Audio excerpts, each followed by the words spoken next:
బహుజన రాజ్యం తీసుకొస్తామని చెప్పిన విధంగా ముఖ్యమంత్రి రేవంత్ రెడ్డి మంత్రివర్గంలోకి వివేక్ వెంకటస్వామిని తీసుకువస్తున్నారని కాంగ్రెస్ నాయకులు సాకి ఆనంద్, రియాజుద్దీన్ అన్నారు. వివేక్ వెంకటస్వామికి మంత్రివర్గంలో చోటు కల్పించినందుకు గాను సిద్దిపేటలో ముఖ్యమంత్రి రేవంత్ రెడ్డి చిత్రపటానికి కాంగ్రెస్ నాయకులు పాలాభిషేకం చేశారు. అనంతరం వారు మాట్లాడుతూ బహుజనులకు రాజ్యాధికారం ఇస్తామని చెప్పిన విధంగా ముఖ్యమంత్రి రేవంత్ రెడ్డి పాలన కొనసాగిస్తున్నారన్నారు. ఈరోజు 37 వార్డులో మన ముఖ్యమంత్రి రేవంత్ రెడ్డి గారి ఆధ్వర్యంలో వివేకన్న గారికి మంత్రి పదవి ఇవ్వడం జరగడం చాలా సంతోషకరం.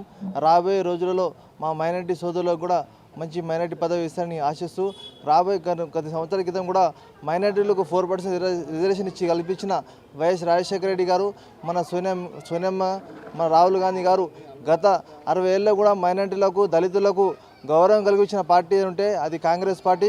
ఇక ముందు కూడా మైనారిటీలకు కానీ, మన దళితుల సోదరులకు కానీ అందరూ కలిసి ఆశజ్యోతి చూపించే పార్టీ కాంగ్రెస్ పార్టీ.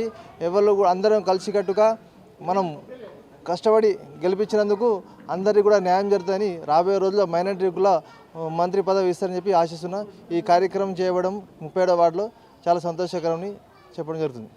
నిన్నటి రోజున ఏదైతే బహుజన రాజ్యం అని చెప్పినటువంటి మా తొలి ముఖ్యమంత్రి కాంగ్రెస్ పార్టీ తరఫున రేవంత్ రెడ్డి గారు దళితులకు ప్రాధాన్యత ఇస్తా అని, బహుజన రాజ్యం తీసుకొస్తా అని చెప్పినటువంటి మా ముఖ్యమంత్రి రేవంత్ రెడ్డి మాట ఇచ్చి మడమ తిప్పకుండా దళితుల్లో ఒక ఆశాజ్యోతిగా మరి ముఖ్యంగా వివేక్ వెంకటస్వామి గారికి, అదేవిధంగా అడ్లూరి లక్ష్మణ్ గారికి, అదేవిధంగా బీసీ నేత ఇవ్వడం జరిగింది.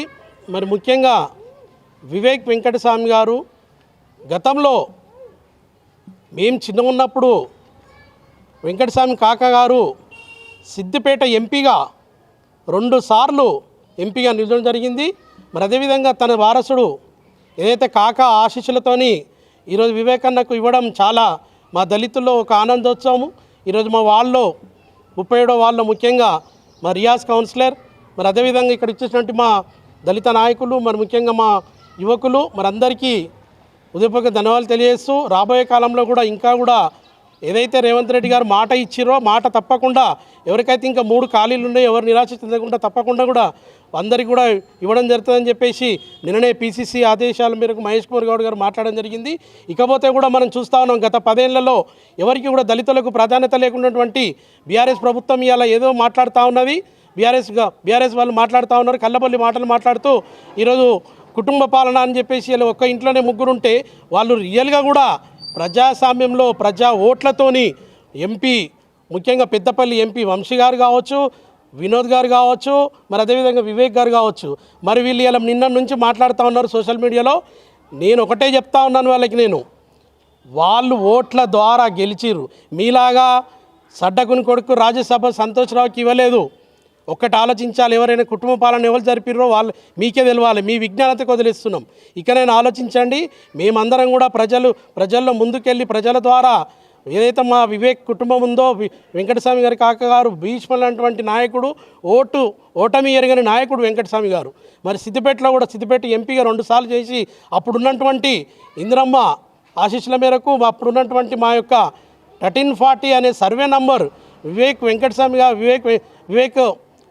గారి చేతుల మీద అప్పుడు ఇవ్వడం జరిగింది. ఈరోజు ఇక్కడ ప్రార్థనిస్తున్నటువంటి హరీష్ రావు గారు ఆ ల్యాండ్స్ గుంజుకొని విపంచి కావచ్చు, ఇలా SBI కావచ్చు, LIC కావచ్చు, దౌర్జన్యంగా గుంజుకొని మా దళితులేమో మాల సోదరులు అందరికీ గుంజుకొని అక్కడ కార్యాలయం కట్టడం జరిగింది. ఇప్పటికే చెప్తాను, ఎన్నోసార్లు కూడా చెప్పడం జరిగింది. అది ముందుండి కాంపెన్సేషన్ ఇప్పించాలని చెప్పేసి కోరుతాను.